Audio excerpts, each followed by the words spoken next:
Hey, and welcome back to Game Talk. I'm your host, Emin Mion. Today I'm joined by Connor Hey guys. and Mike. Hello. And if you guys check out the video component to this podcast, you'll see us playing Spyro 3. Actually, Connor, do you want to tell them a little about what you're trying to do here in Spyro? Yeah, I'm just kind of trying to learn the Spyro Year of the Dragon speedrun, and you're gonna see me doing the trick that I just actually managed to pull off, basically a billion times because I cannot get any consistency with it at all. And that's basically it. I'm just kind of learning the tricks for fun. Yeah, You I might think the hear my idea controller is clicking. that eventually we'll want to do the three of us on this podcast will do a speed run of the same game, and we're thinking Spyro 3, and just to sort of compete with each other and see who can get the best speed run and just talk about speed runs in general. Yeah, I did want it to be this game, but after learning a bit of it, I think I might have bit off more than I can chew. Yeah, The because tutorial I've been following is about 2.5 hours long, and I've only gotten about 30 minutes into it in the weekend I've been learning this. because none of us really have experience with speedrunning except for Mike, right? Yeah. Right, and I think this is going to be very different from what you're used to, Mike, right? Because, I mean, this isn't Mass Effect, this is Spyro the Dragon. I You know, did it's learn a little bit of Hat in Time too. Oh, okay. A little bit. Yeah, the only experience I have is actually very recent with Astro's Playroom. They have like a speedrun mode, but those are very short, like 1 to 2 minute levels each. They're not even the main levels of the game. So definitely do not have experience like speedrunning an entire game. I can only imagine how stressful that'd be, like say you're like 2 hours into the run and then something bad happens and it's basically just Well, 2 that's one hours of the wasted, reasons I picked Spyro, is because the time I'd like to beat is an hour, which I think is extremely doable. Like, I think I could miss almost every trick quite a few times and still beat an Yeah. hour. Because the record is like low 27 or high 26, I think. Okay. And so I thought an hour is a super doable goal for us, even if we do pretty bad. Yeah, I mean, obviously we're not going to be competitive Yeah. in the sense of like top in the world or anything like that. Yeah, I mean, I'd love to get sub 30 minutes. That would be incredible for me, but I don't see it happening. Not when I have, I got a job, I got a side gig going on. I play a lot of Minecraft lately. Yeah. Okay, so yeah. So check out our YouTube for that Spyro gameplay. But to kick things off today, before we get into our main topic, I kind of just wanted to bring up a couple things. First of which is that as we were recording today is the day that Hitman 3 comes out. I gotta play that. So yeah, everything I've seen about this game, it seems like another remarkable Hitman title. IO Interactive has really just sort of mastered that formula of game. And something I saw in a review about this game really sort of piqued my interest, in that they said it was the closest we'll ever get to a real Mission Impossible game, and that really appeals to me because I find especially like the more modern Mission Impossible movies to be like the perfect action films. So I'm excited to get my hands on it and try it out. See, I think that's a funny thing to say because they are actually taking on the James Bond franchise. Exactly, yeah. I almost feel like maybe because this game is more, from what little I've seen, it seems a lot more like bombastic. Like the set pieces are insane. That's kind of the trend it was taking with 2. Like, Yeah. 2 had some pretty crazy set pieces and stuff that were super fun. I feel like maybe that's just ramping them up to finally do that Bond game justice, which is exciting. I think if anyone can pull off a Bond game, it's IO. Oh my god, yeah. I think that they are going to, like, I'm not gonna sit here and say that GoldenEye is a bad game or anything, but an FPS doesn't make sense as a Bond game to me. That's kind of nonsense. I mean, that game was just like an FPS in a time where FPSs just, like, weren't like that widespread, and it was like important for its time, right? But like that could have not been Bond. It could have just been any FPS. You know what I mean? Like the GoldenEye just had like Bond characters and stuff, but like the gameplay didn't really scream Bond in any way to me. So no, I agree. But yeah, I'm excited to check out Hitman 3. I'll probably download it after this podcast. I don't know if I'm gonna pick it up yet because I haven't beat 2 yet. So the thing with, I'm actually like, I've probably played less Hitman than the both of you. Like I'm just kind of like an outsider when it comes to the Hitman I've never franchise, played and Hitman. okay, well that's okay. So you've played less than me, Yeah, but I've like never- I respect it more than I actually play it, and I do want to play them like all the way through. Like I've played bits and pieces of 1 and 2, but I just never had the time to sit down and play them through, and I do intend to do that. But the reason I really want to buy Hitman 3 right off the bat is because I know IO struggles with sales of these games for whatever reason, and Yeah, to the that's point where fair. like after Yeah. Hitman 1, like Hitman 2, I heard like almost didn't even get made because no one bought Hitman 1, which is Well, just Hitman absurd. 1 had like an episodic release, and like Yeah, they broke those were off also with problems, Square. Yeah, that had a ton of issues. but yeah, like I don't know. I definitely think their games are very top tier, and I do want to support them. Yeah, So I might pick it up because you can also I mean, do you have 2 and 1? yes, yep, I Because do. the beauty of Hitman 3 is that it actually shrinks the download size for those 2 games. Right, You can have you the can entire like trilogy installed for 80 gigs. yeah, And that's really great, and you can access them both from the Hitman 3 game menu, right? yeah, which is just Okay, awesome. yeah. Yeah. So that's yeah, I might just go on a Hitman binge here, uh, and just yeah, do that. That sounds pretty great. Yeah, I'll probably pick it up tonight. I am a little disappointed. I don't actually know the answer yet, but I assume because I haven't seen anything about it, the answer is no. There's a VR mode, and I think it's not coming to PC. I think it's PlayStation exclusive right now, which is very upsetting. Although I don't think it looks like a very good VR mode, I like VR getting included in non-VR games, even though that's not the best use of VR by a long shot. I don't know. Hitman just has such a fully fulfilled world that I think it would be. Yeah, but I Sorry was for the just gonna background say, noise at my house. no, you're good. Can you guys hear me? Yeah. Okay. Yeah, I was just gonna say, just the concept of Hitman in VR is I think if done right would be so exciting.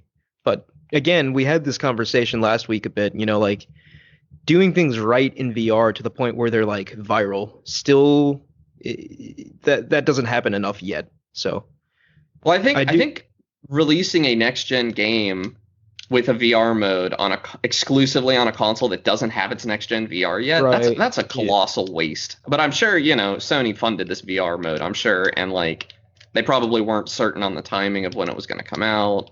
I bet it is coming out to previous gen consoles, isn't it? Yeah, Hitman 3 is available on everything, like PS4, PS5, Xbox Yeah. One, Xbox Series, yeah. PC, obviously. I just think it is Not a shame Switch. to in 2020 or 2021 release something on a VR headset as colossally outdated as PSVR is at this point. Yeah. Yeah, like you said, like I actually haven't heard anything about the exclusivity as far as the VR mode is concerned, but if it is Sony exclusive, you can imagine that Sony paid them to do that or something to that effect.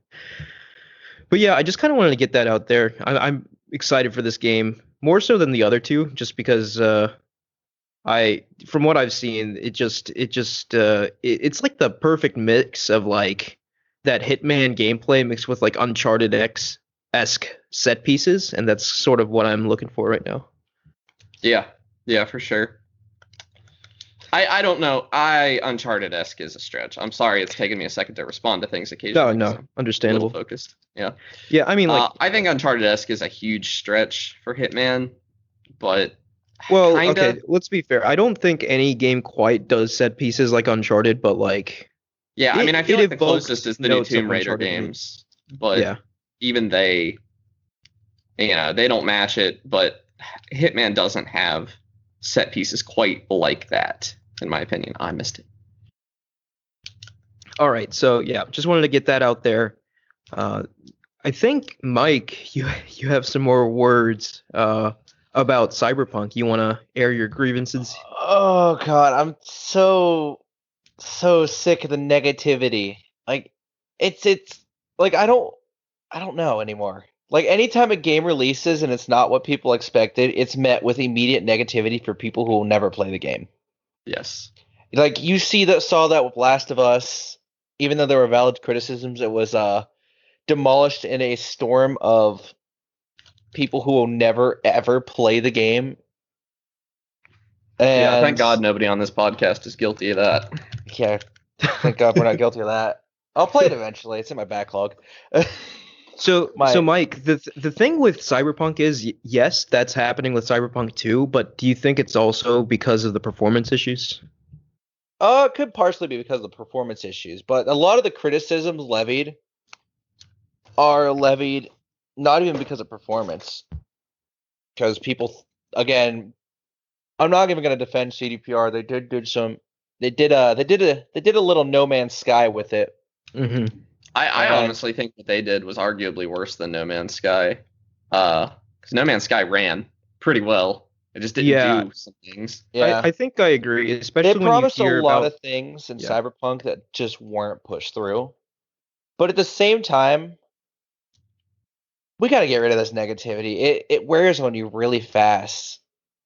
It wear on me with No Man's Sky. Where it's wearing on me now with Cyberpunk. Like Yeah. the amount of hype backlash that we get in games now is ridiculous. As somebody who didn't play either of those games at launch, it doesn't wear on me at all. I just find it hilarious. So- It wears on me because I played both of them at launch. Well, exactly, yeah. So like, I guess for people who are sort of divorced from it, like you and me, Connor, like I have no intention of playing Cyberpunk until it's like in its final form, as I Yeah, said until it before. reaches the point No Man's Sky is at now. Yeah. Which I do play now. And then I really fully believe that when I play it in that state, it'll be like a glorious gaming experience. But, you know, like obviously the people who have been following the Cyberpunk news for months, even years, the people who have, you know, took days off of work for the launch of this game multiple times multiple times. as it kept getting delayed. Yeah, those people, like, obviously their expectations were sky high. And anytime that happens, you know, like history shows us that, like, not many times can the hype be met. Yeah. Yeah. But, you know, it's interesting, right? Like, I hear, so, like, all my exposure to Cyberpunk has just been through online discourse about it. And yes, like Mike said, there's so much negativity and backlash. There's so much criticism of the unfinished state of the game, and that's rightfully so. But like, what's weird to me is, anecdotally, all of my friends that I've talked to are in love with the game. You know, like, yeah, no, the game's very polarizing. It's fundamentally a good game. so again, is the what's causing the polarization besides the bugs? Is it because like people, it's not the second coming of Jesus like some people thought it would be? Yeah, Is so that- I think some people bought too far into the hype and thought it'd be like the second coming of Grand Theft Auto gone wild or whatever. Oh, okay, yeah. And when you look at the size of CDPR compared to Rockstar, they're not going to put out games like Red Dead 2. CDPR is a company of what, 1,000 people? And That sounds Rockstar good. has like 3 studios that all work on one game at a time. Yeah, I mean, no one can really compare themselves to Rockstar, No one really. can compare to Rock. We're at the point with Rockstar games where Rockstar games are their own genre. You cannot compare them to any game other than themselves. Yeah, I mean, They're just that. as we've stated there in before, terms of you know, like development. GTA 5 is the highest grossing entertainment product of all time, you know, so like when that much money is in play, you know, you've got an equivalent amount of effort put into the game in terms of manpower and talent. Yeah. But yeah, like it's so interesting to me because like online, all I ever see is like CDPR are liars, they're trash, the game sucks. But then like I get texts from my very good friend from high school who I know doesn't really play. He's not like a gamer, right? Like he plays maybe 1 or 2 games every year, right? Like he has like an Xbox One. He's not like wired into the ecosystem at all. Like very, very casual. And he texts me and he's like, dude, you have to play Cyberpunk. This game's incredible. And I was kind of surprised because like I know Cyberpunk's like a mainstream game, but like he usually only plays like, you know, Madden and Star Wars titles and stuff like that. But here he was telling me about Cyberpunk, and I was just like, yeah, like, are you seeing any bugs or anything like that playing on, you know, base Xbox One? And he said, No, he was just saying like yeah, the performance is locked at like 30 FPS, but like he's had no issues so far, so There is no way that performance is locked at 30 FPS. it's probably not. But probably like, not. Yeah, I mean, On I'm glad paper he's it having is. fun with it. Yeah. But that's just not true. But no, he's really enjoying the game, and it's funny. Like he was the last person I would expect to even have heard of the game, rather than buy it at full price and play it.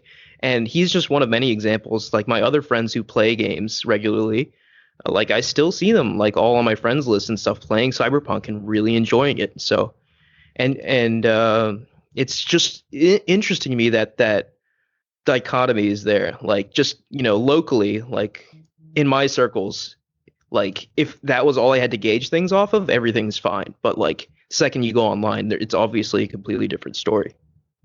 Yeah, it's online discourse in gaming, and in a lot of things, it's just toxic 90% of the time. Like it's not fun to be a fan of games when everyone's like that game's garbage, and you'll always find that one guy who has the best opinion.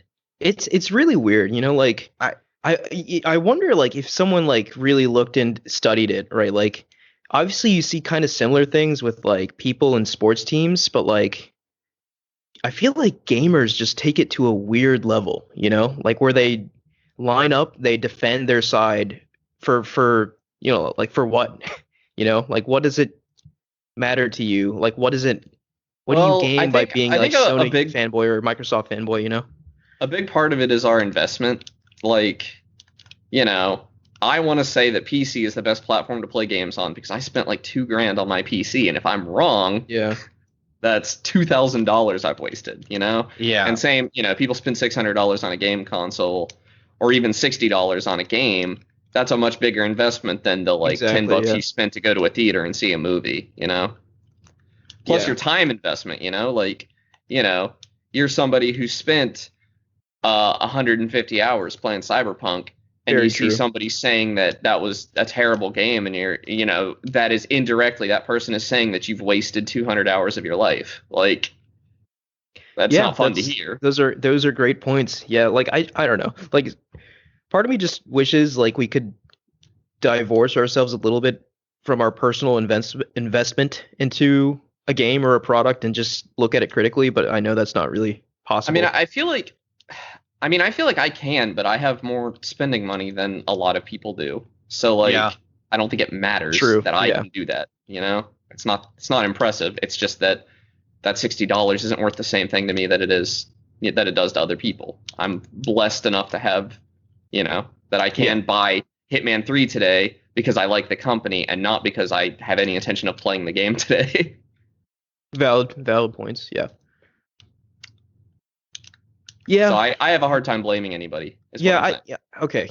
So okay, yes, I agree with you, but at the same time, that does not excuse the level of like sheer cancer that Oh is yeah, present. no. There's no Uh, excuse to be a child about it, There's no excuse Yeah. to be telling developers to kill themselves, and There's Yeah. no excuse for it. Like, I get that the game was a disaster at launch. I get it didn't get all the features that were kind of hyped up in marketing.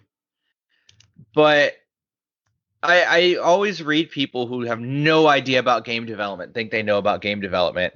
Because a lot of people were like, Cyberpunk's been in development since 2012 when the teaser was posted. yeah. No. No. Yeah. That's So called one- pre-production. One thing that really makes me mad about AAA game development is the immense focus on development for the E3 demo.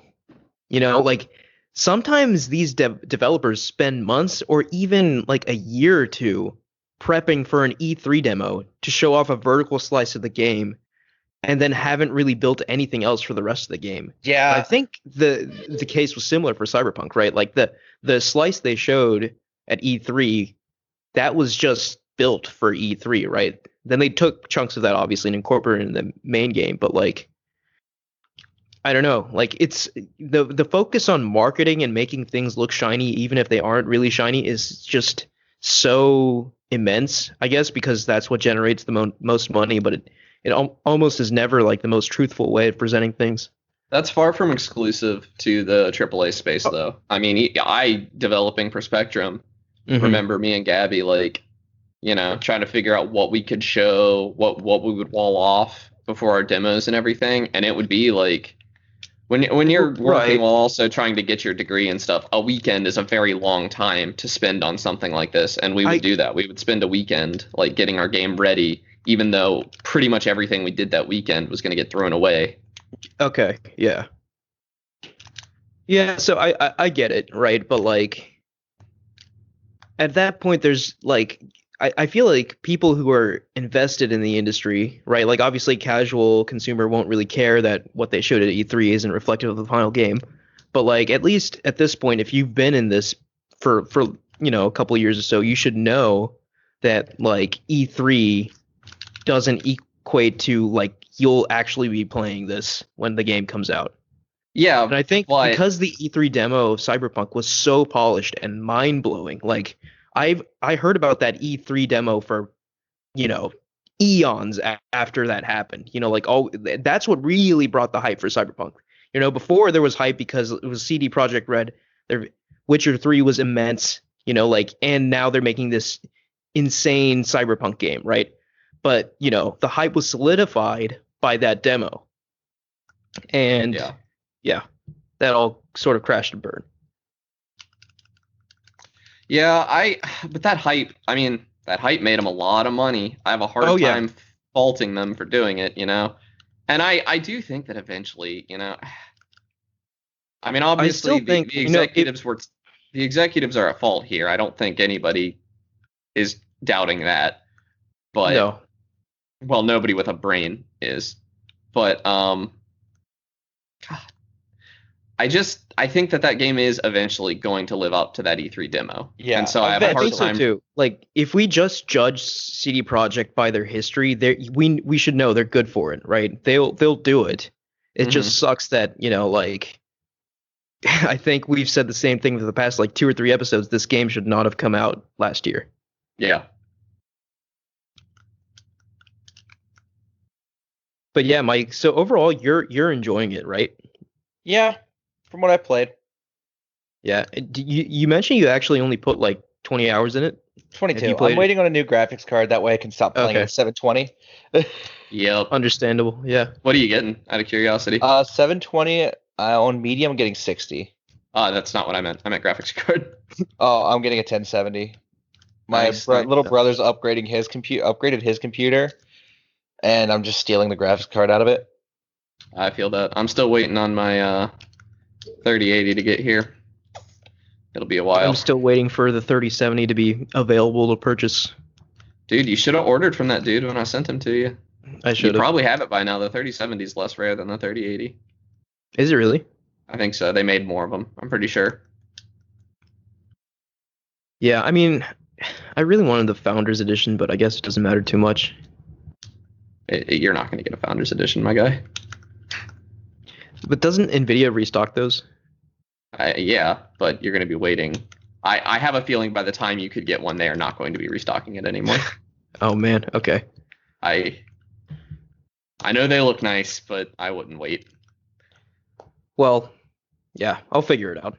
Yeah. Then, like PC gaming isn't that big of a deal to me, so that's why I haven't really moved with that much urgency, but yeah. I just want to play Minecraft with RTX. That's the mood. Speaking of Minecraft, I think the main thing we wanted to discuss today was the idea of comfy games, right? So yeah. that one or two games that you over the years you always go back to and you always have a good time playing. Even more than that, I think a lot of people got into gaming. I don't know if anybody in our audience did, but a lot of people got into gaming because of Animal Crossing this year. And if I had to describe Animal Crossing with one word, it would be comfy.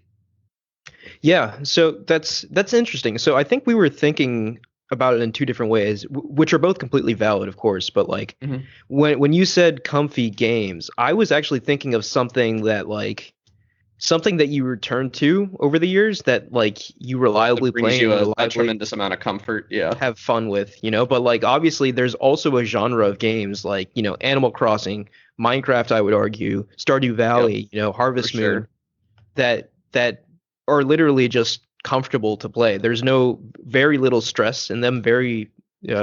Actually no like twitchy interactions. It's just you play it and you enjoy the progression. Yeah, and even yeah, I've been playing a lot of Minecraft for that reason. I find it extremely soothing, I would say, to just sit back and like dig the 3x3 tunnel for my mine shaft and everything, and hang out, gather materials while my friends are building in multiplayer. Yeah, Minecraft is probably the most, I think, famous comfy game. Like everyone's played Minecraft. Everyone has a Minecraft story. Yeah. And like I don't know about you guys, but I for sure, even like Minecraft Hardcore I've played a couple of times, I always have to build like a nice little fishing spot and everything, and just vibe and listen to that great C418 soundtrack and hang out. Yeah, the soundtrack to Minecraft is key to its comfiness. That soundtrack is stellar. Yeah.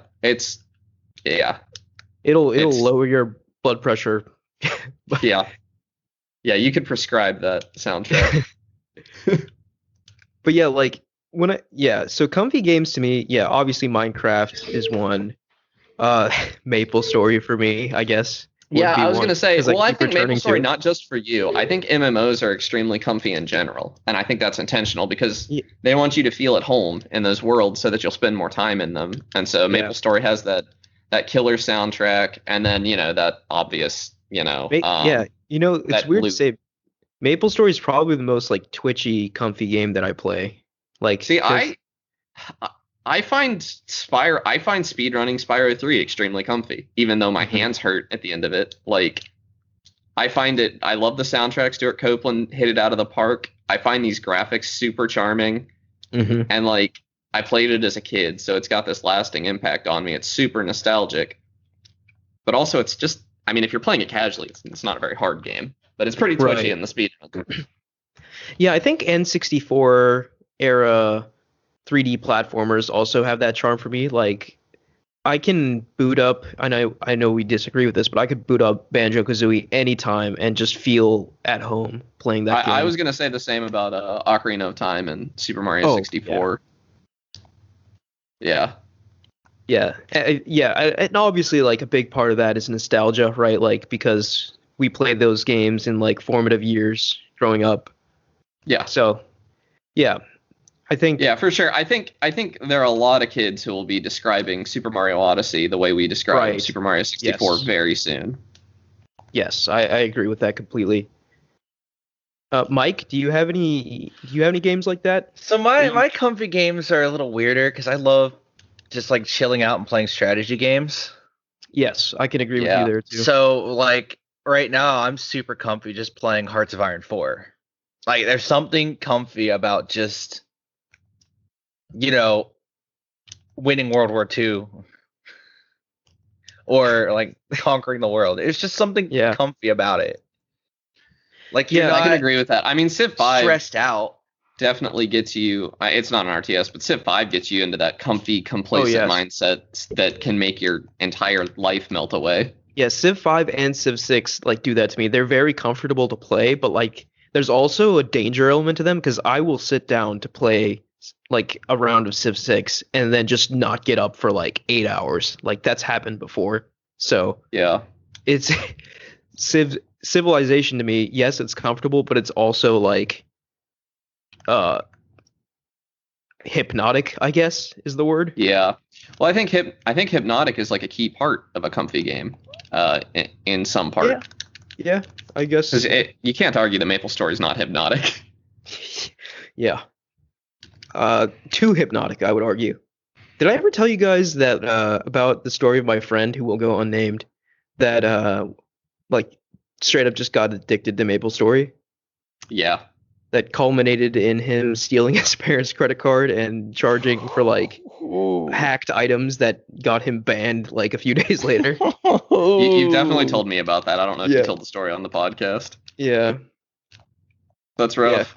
Yeah. Obviously, this happened at a very young age, but I had a similar problem with an Nexon game, except I didn't steal a credit card. It's just everybody knew that was what I did all the time. So for like 2 years, I think all I got for my birthday was Nexon Cash. So I ended up not really of my own volition pouring some $200-$300 into Nexon. I bought some MapleStory stuff. I bought some Mabinogi stuff over the years. Both extremely comfy games. Yeah, so I guess that kind of leads into an interesting conversation. Can the comfiness be, have like a sort of dark element to it, because devs can definitely use that to sort of convince you to spend some money. Nah, man, I spent that money because of a Skinner box, not because of, in MapleStory, it's definitely the Skinner box. In Mabinogi, yeah, kinda. There was definitely a sinister side to the transactions in that game because the transactions made you move faster, and they put the towns really far apart, which is really scummy. Yeah. Looking back, that game is just extremely scummy, and some stuff like that. But I don't know. It is what it is. They definitely reduced that over the years. Oh man, I messed up. Yeah, I don't know. Like for me, like there's only a couple genres that I would classify under being like, a comfortable game for me. And like for example, like I don't think I would ever call an FPS a comfy game. No, for me at least, too twitchy and flinchy. Yeah. I guess maybe something like Destiny would be the closest, but even that is still actually League's kind of comfy. Intense. No way, dude.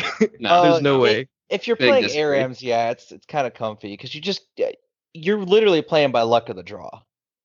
Okay, I think you're digging way deep into the personal comfiness that is not the broad appeal comfort. Where I don't know. I think there are some game modes in League that are comfier than others. Like game modes that don't rely on competitiveness and more as like I'm here to just have a good time and not care. I could see that argument, yeah. But just using the word comfy and League in the same sentence is just like it rubs me the wrong way. The most toxic game on earth. No, I think that title belongs to I think that title's changed. I think that belongs to Fortnite right now. Really?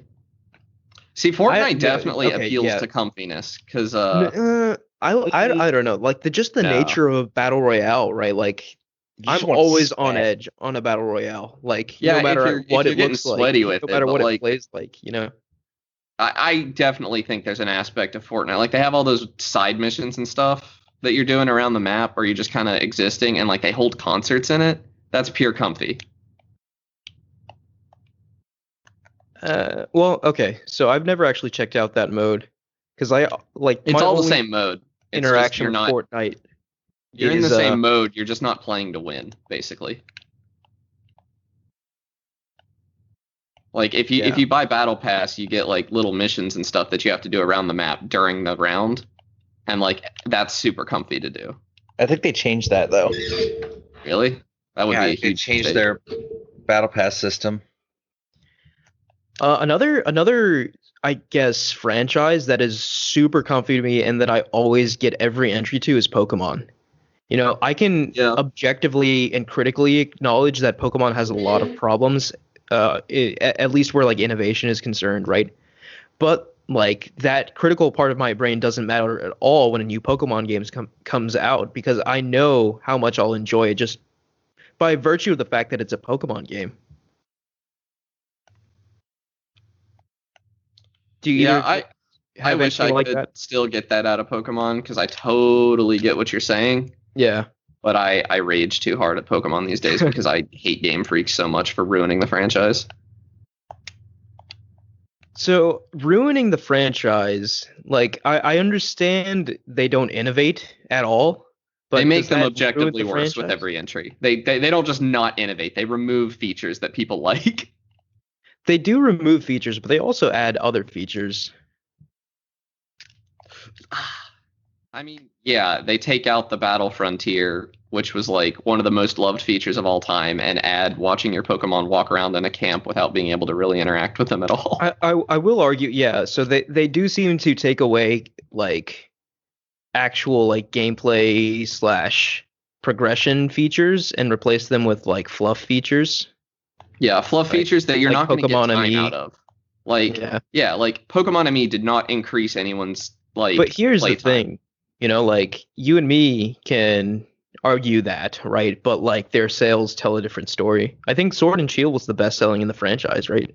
Yeah, but that has literally nothing to do with the things they added to it. That they finally released a Pokemon game on a console. People have been begging for that for years. Like, it's all the marketing. The games don't sell. No, but like, my it's all argument about was the that franchise. right, like they with Sword and Shield they've proved that they can strip away whatever they want and they'll be fine. Which Yeah, and is that's why I unfortunate. don't buy it. Is because they, like I'm sending a message that you can't Yeah. ruin this franchise that I love and still get away with it. Yeah, so yeah, I understand your arguments completely, but like I still Pokemon hasn't pushed me over the edge yet. I still enjoy every entry for what they They- are.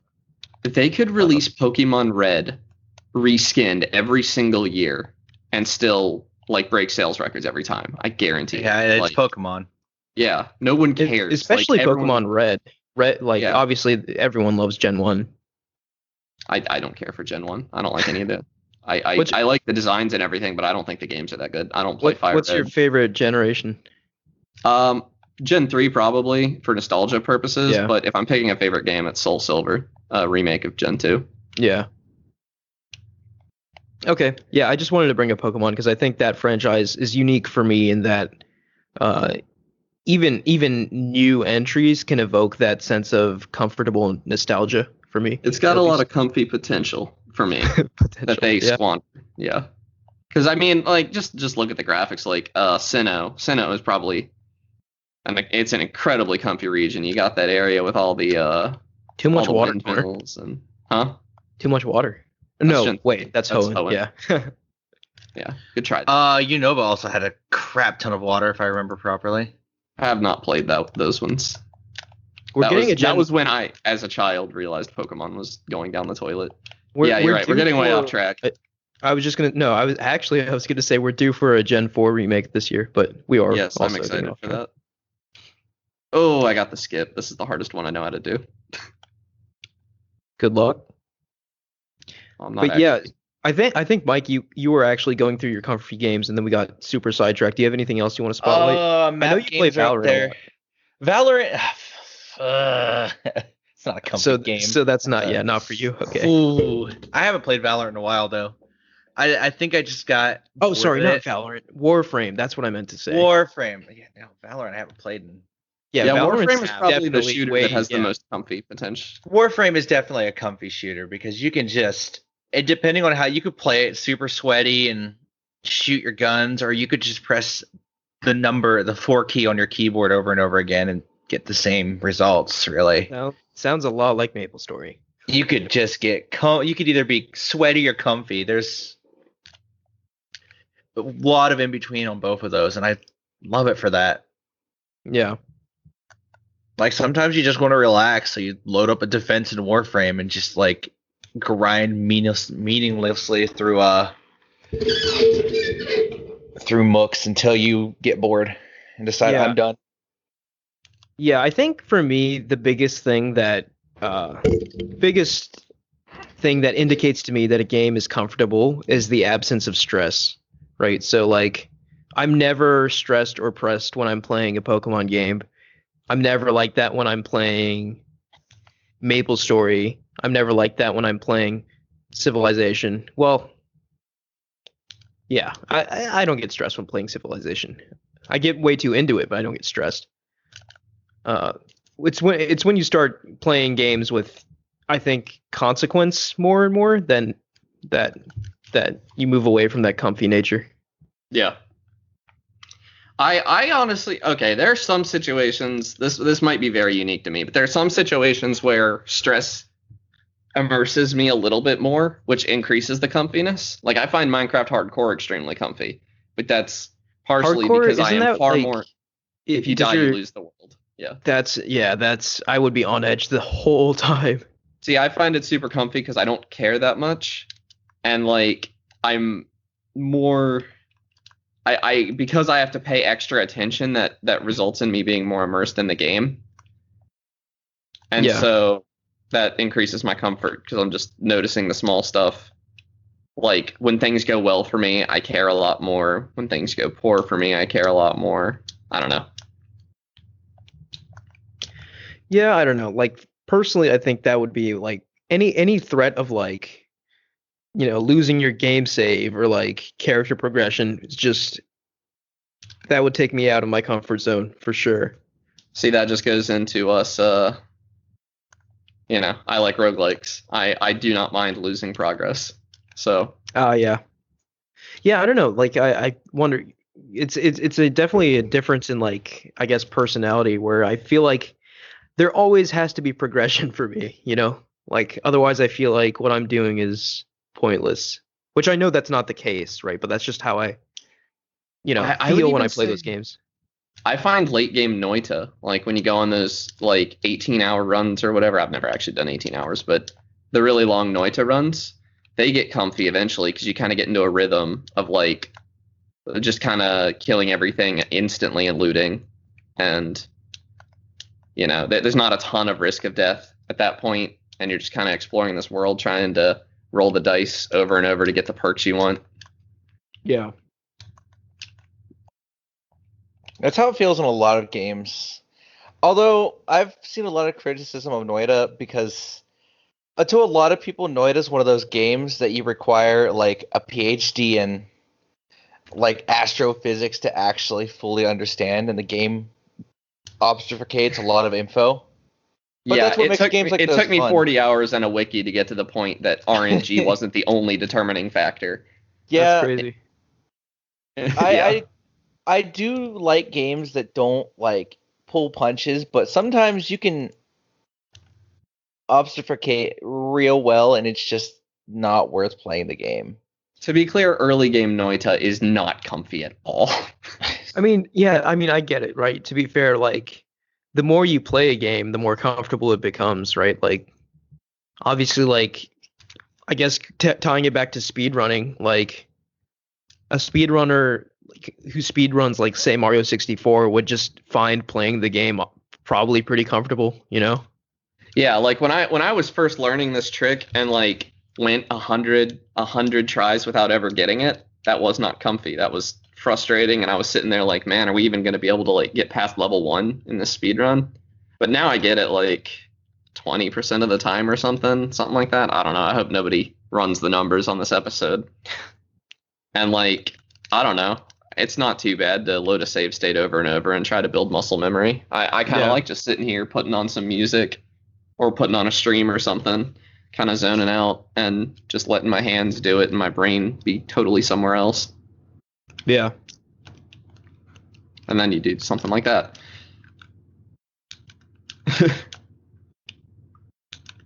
Yeah, I'm just watching you play, and I've actually never played Spyro 3 before, so I'm just like the characters. You haven't played any of them, have you? I've played a little of 1 in the remake, and I was enjoying it a lot, but again, like distracted.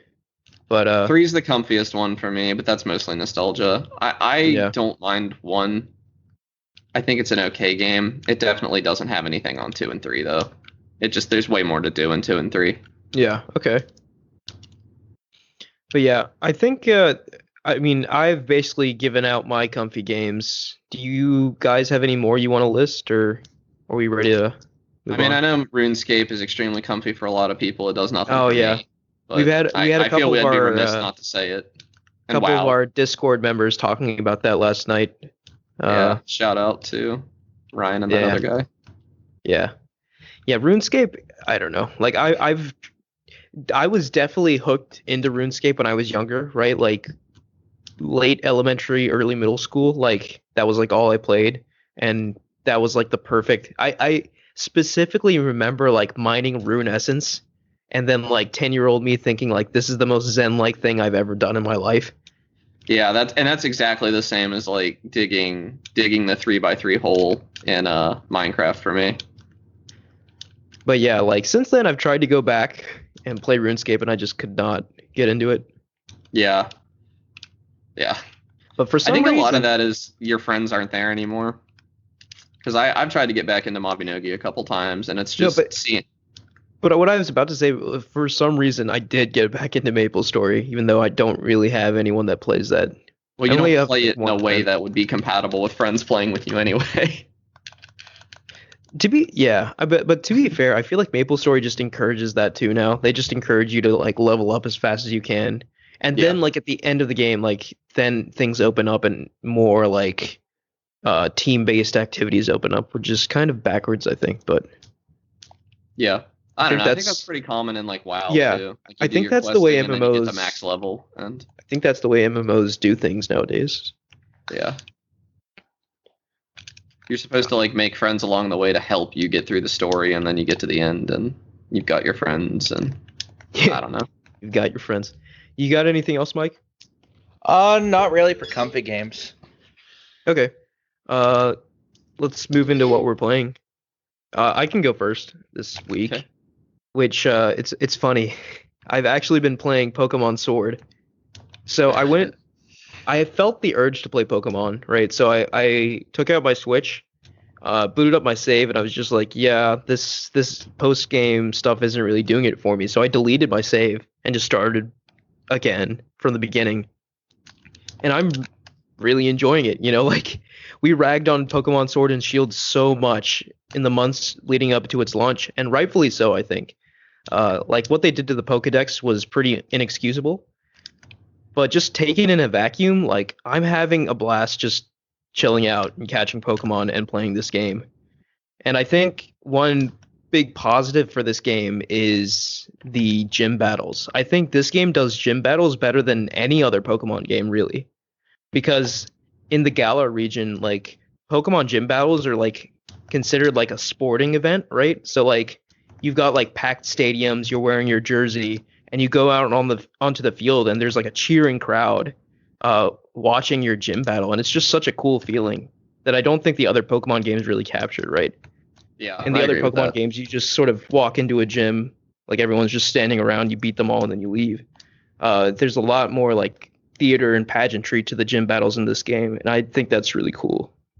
Yeah, I think Pokemon Coliseum kind of captured that in a couple of instances. Yeah, I think so too. Yeah. I do think Pokemon, this is a deep cut possibly. I don't know if you guys are going to know this game, but Pokemon Battle Revolution on the Wii probably did. Oh yes, I know that. Game. Pokemon Battle Revolution made a Pokemon battle feel like the Super Bowl. Like it was incredible. I think that's a feeling Pokemon should preserve going forward because like I don't think I've ever been hyped for a gym battle before this game, but like all of the gym battles in Sword got me so excited because it's just and because they nail the presentation of it too. Like you start out in like the tunnel like of the stadium and you walk forward and then the crowd becomes more visible and then suddenly you're hit with the blast of like cheering and like clapping and stuff and screaming and then like the Would you music say kicks it's as in. good as Battle Revolution?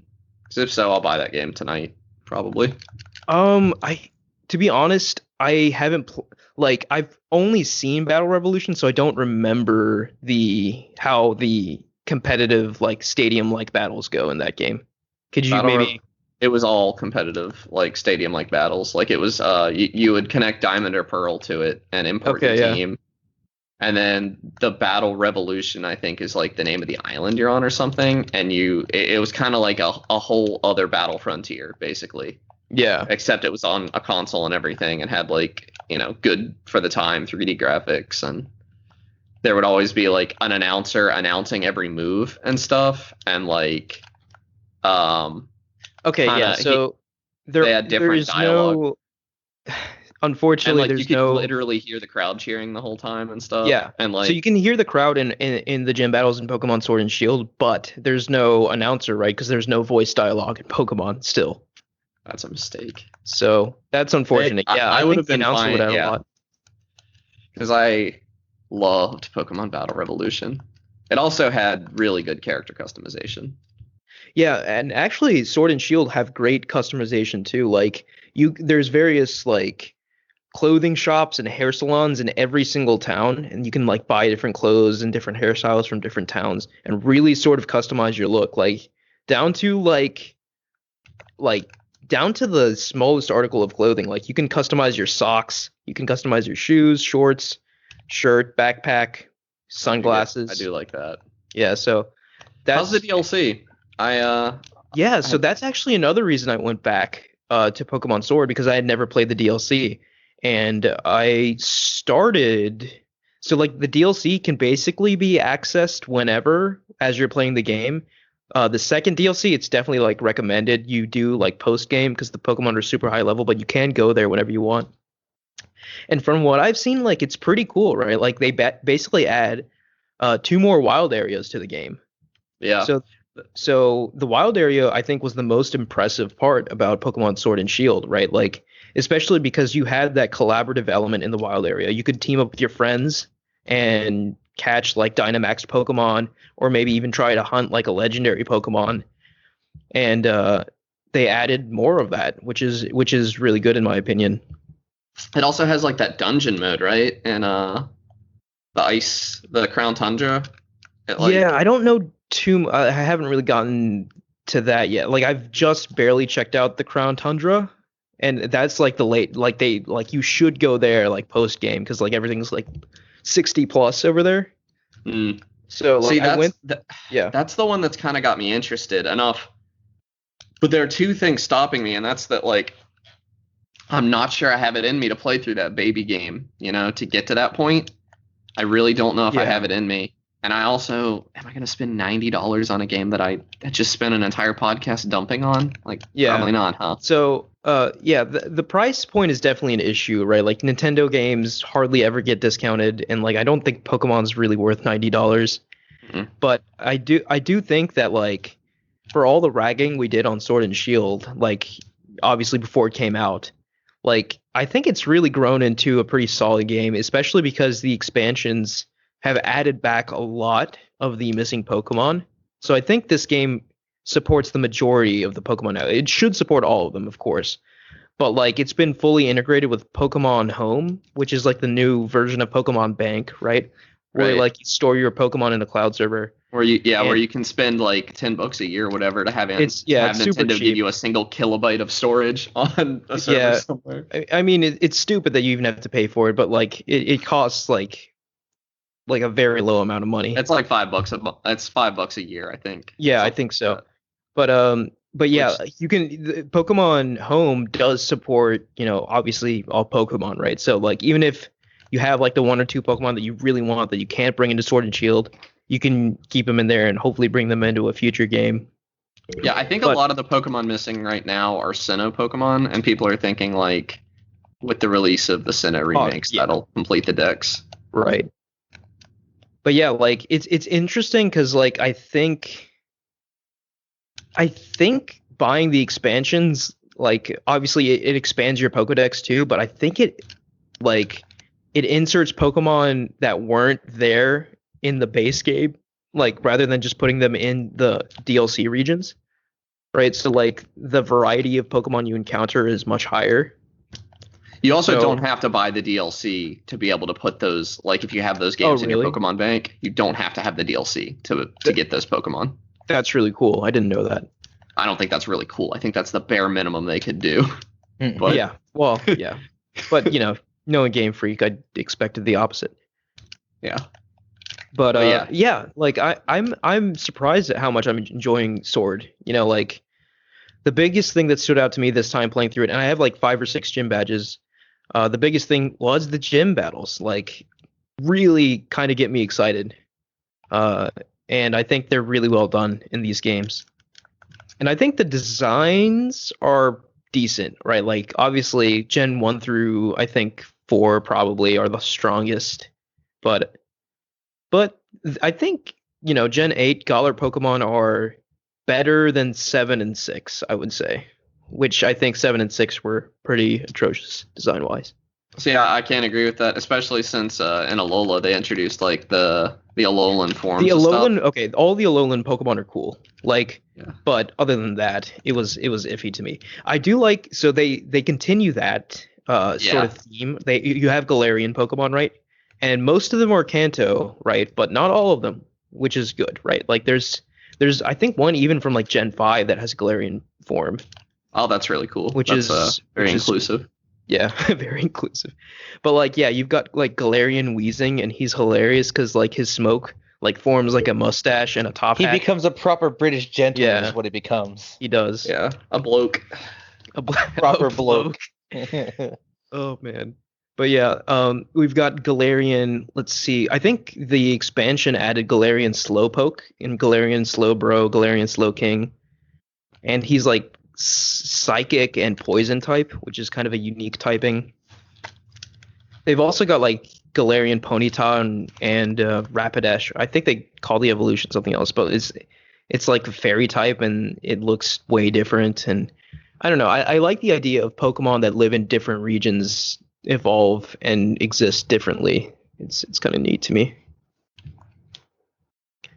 But yeah, overall, really liking Pokemon Sword, and I definitely plan on getting through the DLC. That's like the main reason I decided to go back, because I remember both of the DLCs are out, and I was just itching for some Pokemon, so I decided to start over. And yeah, Yeah, you'll have to let me know your feelings on the DLC, because I still might break and buy that game eventually. Yeah, I'll do that. All right, who wants to go next? I can go next. I've been playing a lot of Minecraft lately.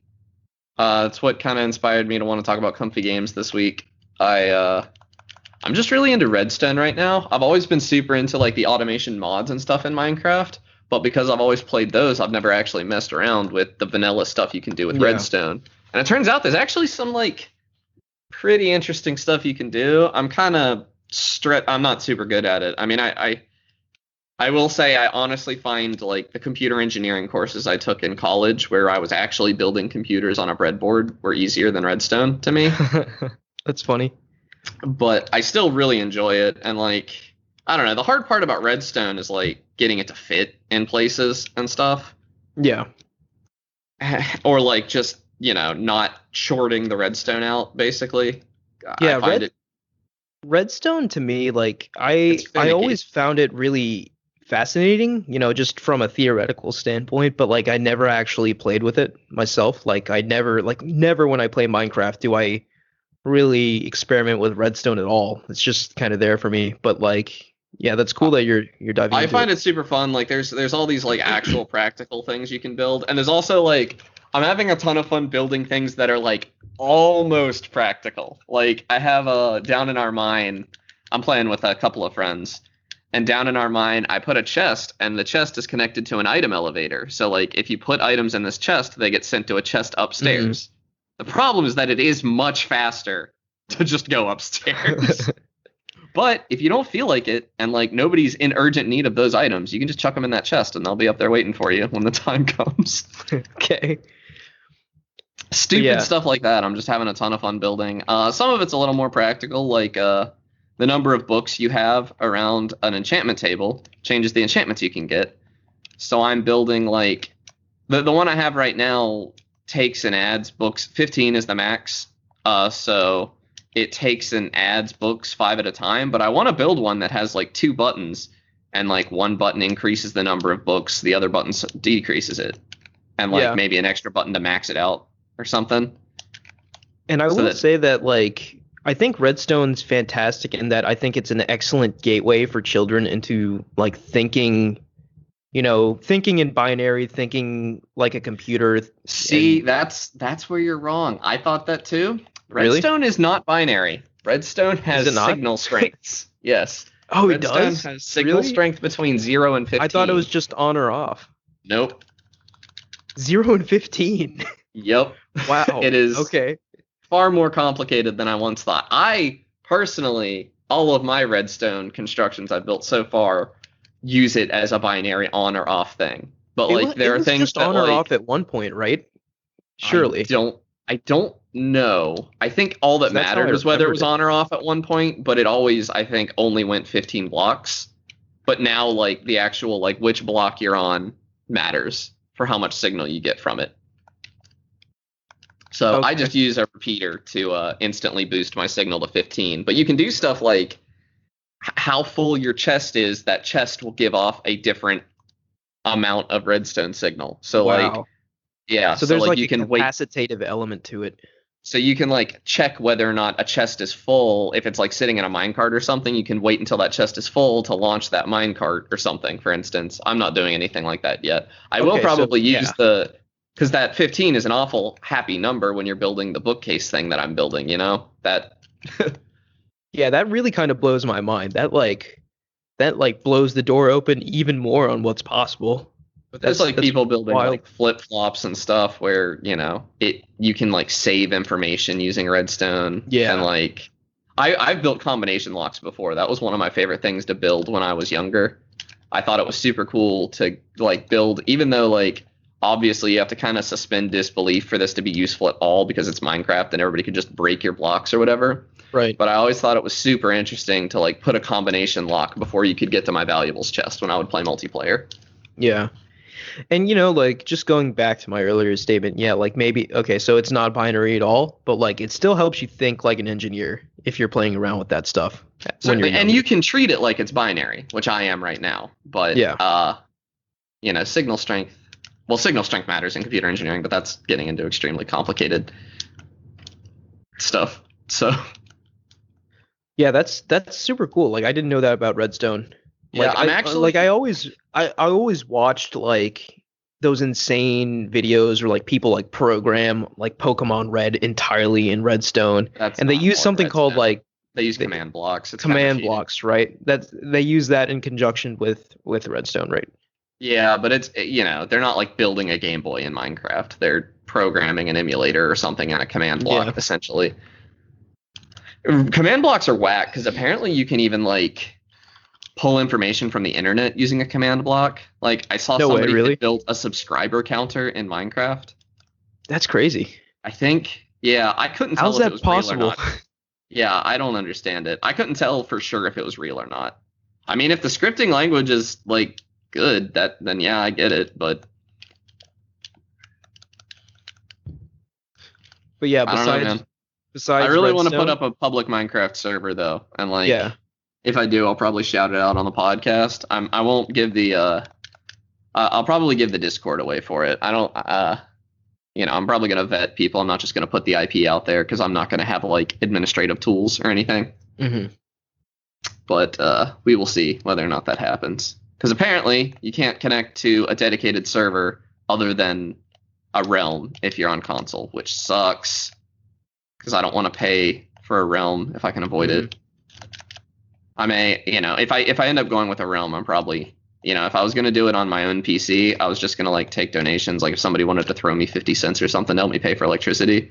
If I do a realm, I'm probably gonna have to like actually collect money from people who are willing to fund it because I don't want to pay $11 a month for something I am not going to be the primary user of because I don't have Right. enough time to play it all the time.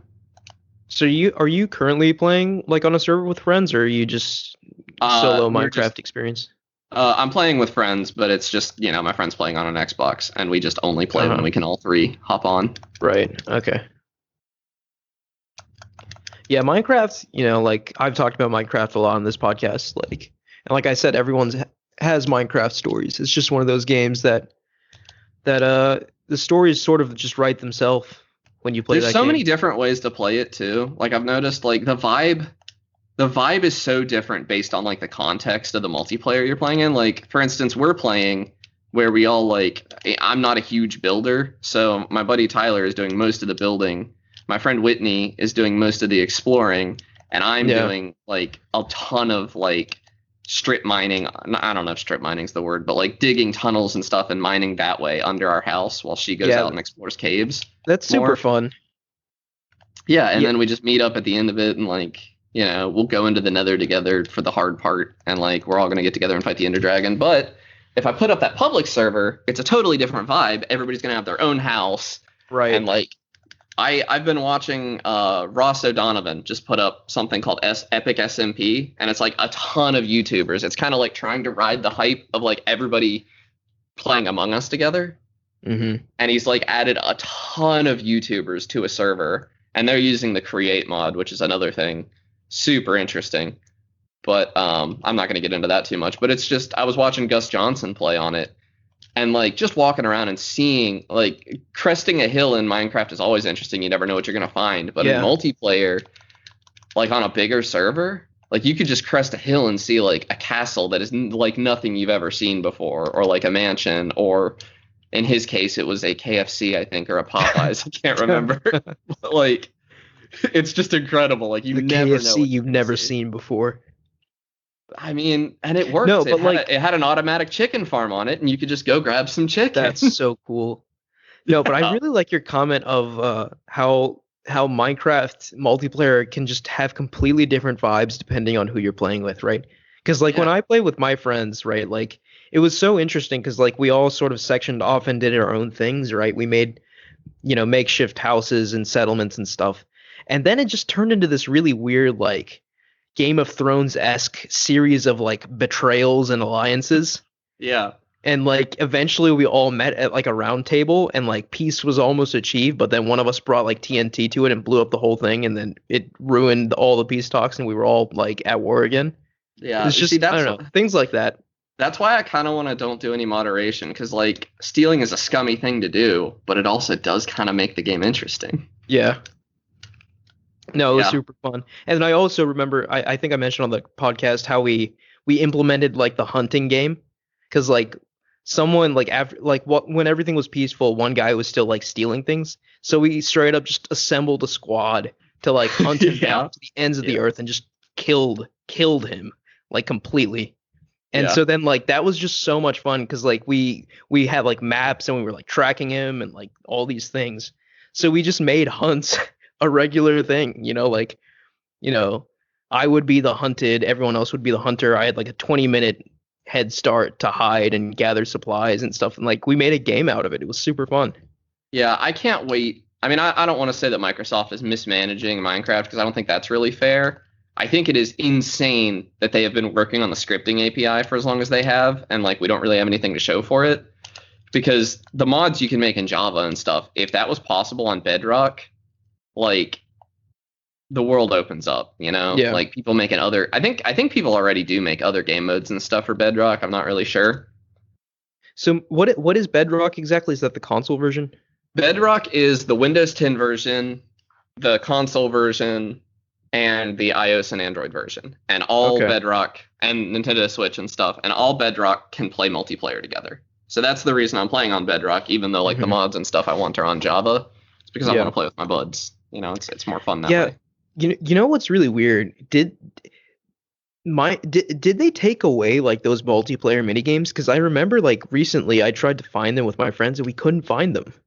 I don't know. I mean, I think they I'm straight up deeply just confused. took them away. Because there used to be like races and stuff, and we have lots of fun like doing those, but we just couldn't find them again. I don't know. I know PlayStation switched over to the Bedrock version. Oh, have you updated? You might be on the legacy version of Minecraft. You might not be running Bedrock, because both are available. If you didn't Yeah, I mean- re-download it, you might I mean, not be it's- on Bedrock. It's been a while since I've checked out Minecraft, so probably this is before Bedrock. But Yeah, yeah, you I- probably need to I switch just over to hope that Bedrock. those multiplayer modes are back because those were a lot of fun. Yeah, back in I the day. remember playing a lot of Hunger Games with a friend back in the Yeah, day. Hunger Games too. Yeah. And Spleef. Spleef is a classic. But yeah, I if I could play Tekkit with my friends on console, I don't know that I would play other games. Like, I love Tekkit so much. Tekkit and Feed the Beast. I can't tell you the difference between the two. I love both of them. What are those again? Those are mod packs for Oh, okay. Minecraft Java edition. And they add like insane stuff, like the ability to build automated quarries and stuff that will like dig out an area for you as long as you can keep them powered. They add like there's a thing called Mistcraft, which is like you write these books using stuff you find, and the books, when you read them, teleport you to a world based on what the book has in it. So like, and like the good things that you write in a book have consequences essentially that are random unless you add your own consequences. So like maybe you find something that replaces dirt with diamonds for the world you're building, but like if you don't add a consequence to that, there's a good chance it's also going to rain TNT the whole time you're in there, or like That's fun. constantly strike lightning everywhere. It's Yeah. super interesting. Minecraft really is the gift that keeps on giving. It's such a special game. Yeah, the thing about Tekkit and stuff is that those mods are pretty intense, and so they don't typically work great on bigger servers. Mm. Okay. Or at least they have to be restricted, because you don't want like Minecraft world is big enough already, but if you have like 9 different dimensions loaded in at the same time because of different people playing with Right. Mistcraft and all. And it also it adds stuff where you can like keep a chunk loaded in so that your quarry can work no matter where you are. And you have to definitely limit that just because obviously there are only, PC resources are finite. Right.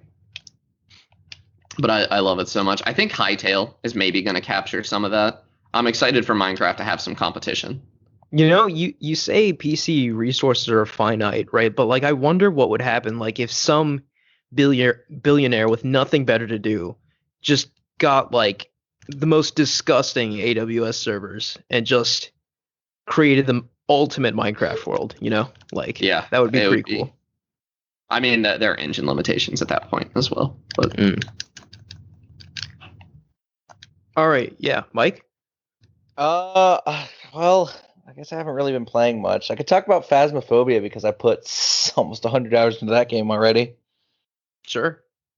Well, it turns out there's a lot more mechanical depth than you think for a game developed by one person.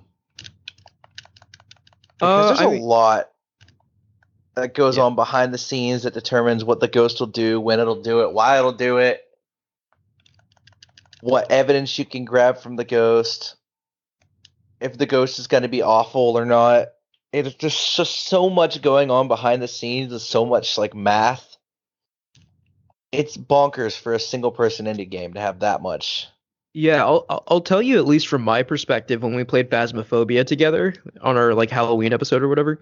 Like that was the first time I played that game, and to me it just seemed completely random, which I guess is a good thing, right? Because like yeah, when you first join it should seem random. Yeah, But horror then- should be random to be scary, I think. But yeah, like it's cool to know that like it's all sort of calculated behind the scenes. Yeah, it's all based on like algorithms and everything. And the dev is working hard on trying to make it more balanced because there are some balance problems with it right now. Notably thermometers. Yeah. Yeah, they seemed a little pointless. Yeah, they're way too powerful. Really? I thought they were stupid and pointless. Thermometers? Because, like, No, they're super powerful. really? See, I would have said, like, you can see your breath. Why do you need a thermometer? But Only if it's freezing temperatures. That's it. If it's not. But thermometers allow you to basically go in and find the ghost in like a minute right now. And they really remove a lot of the guesswork out in the smaller maps, which are the fun maps because the large maps suck. I like the school. I thought it was fun. School's fun, but it's also a large map, so they're not exclusively like easy to play on or enjoyable. Like the biggest map is an asylum, and asylum is absolutely a bad time to play on. It's not comfy at all. You're just sitting there waiting for this ghost to show up because you don't know where it is. Although when it does hunt, you still get those moments of oh god, why? But I do enjoy it very much. It's fun to play. It's fun to get drunk too. Yeah, I see that. It honestly does fit it nicely into that comfy games aesthetic. Once you get past the horror, it's very comfy. Yeah, once you get past the horror, that's the thing for me. Like, I don't think a horror game could ever be comfy for me. Once you know exactly what's going to happen and when, it gets a lot less horrifying. Yeah, that game is not going to stay scary forever. That game kind of stopped being scary for me, like, in just the time we played it. It didn't get boring, but it did get less scary. It doesn't get boring, it just gets less scary. Like, it's still exciting to play. Yeah, I mean, there's still always the risk of dying. God, I just had a really good seashell. Sure. That's a PB. No biggie. Where's your timer? I don't have a timer. I'm not It's timing anything yet. not an official PB. But like, there's even a speedrunning community built around Phasmo. That makes sense. A lot of RNG though. How does that work? Just like you catch all the ghosts or something? Yeah, how fast you can identify the ghost and complete objectives. I've done an entire Phasmophobia hunt in under 5 minutes. That's the setup time for like the easiest difficulty is 5 minutes before the So ghost. I guess my doing question dangerous is things. like, if you do that setup in 5 minutes and you go in and do it again, like, it won't be the same, will it? Like, I'm assuming there's some random parameters. There is randomness. The ghost's Okay. location is random. Its activity is random. Sometimes you'll get a ghost that's very active, and other times you'll get a ghost that's very very passive and won't do much. Sometimes you'll walk into the ghost room and it'll just start throwing stuff at you, and other times you'll walk in and it will do nothing for hours. You'll just be sitting in there yelling at it and hoping that it will do something. So to be clear, you don't mean literally hours, right? Not literally hours. I think my longest hunt was upwards of 30, 40 minutes, but Yeah. it was on Asylum. Your favorite And- stage. My favorite stage. I hate it. It takes so long, and you're just stuck looking at cameras, waiting for this ghost to spawn while two people walk it. Because you can outrun the ghost. The ghost is outrunnable unless it's a revenant. If it's a revenant, then well, hide because they're fast. It's supposed to be tense though, Mike. Yeah, it's tense because if you mess up your kiting, you're gonna die. But if you know what you're doing and there's a long enough hallway, the ghost presents no threat on big maps. That's High school, you disappointing. just have to walk in a straight line. That's why I like playing small maps, because at least the ghost is somewhat of a threat. But on like prison, oh, you just find a long hallway and run away. Yeah, like, I don't know. Like, I'm already sort of just listening to this, looking forward to Halloween so we can play more scary games. God, I've really sort of taken to horror titles over the last year or so. got like They're 10 fun. months There's before a we lot do of that. nice design that goes into it. Yeah. We don't have to wait till Halloween to do a spooky episode. We don't have the viewership for that. We can just do it whenever we want. Yeah, let's just do That's true. Let's do spooky in July or something stupid. Yeah. We could do that. We could do a scary Valentine's Day. Scary Valentine's Day. Sounds Yeah, sure. very I'm down fun. for that. Play Doki Doki Literature Club. I On prefer it Valentine's vastly Day. to my normal sad Valentine's Day. Yeah, you're not wrong. This Doki Valentine's Doki Day Literature is Club. gonna fill my That's a heart with perfect just scary love. Valentine's Day game, isn't it? That Yeah. like fits the bill completely. What's scary about that game? Isn't it just a dating sim? Yeah. Yep. All right, that's going to do it for us this week. Thank you guys for listening. You can catch us at Ad Podcast Game Talk on Twitter. Please like, rate, and review us on any podcast service you use, as well as YouTube. Please click the link in the description of the podcast to join our Discord and talk to us there. Thank you, Connor and Mike. Yep. See you guys next week. See you next time. Bye. See you guys next.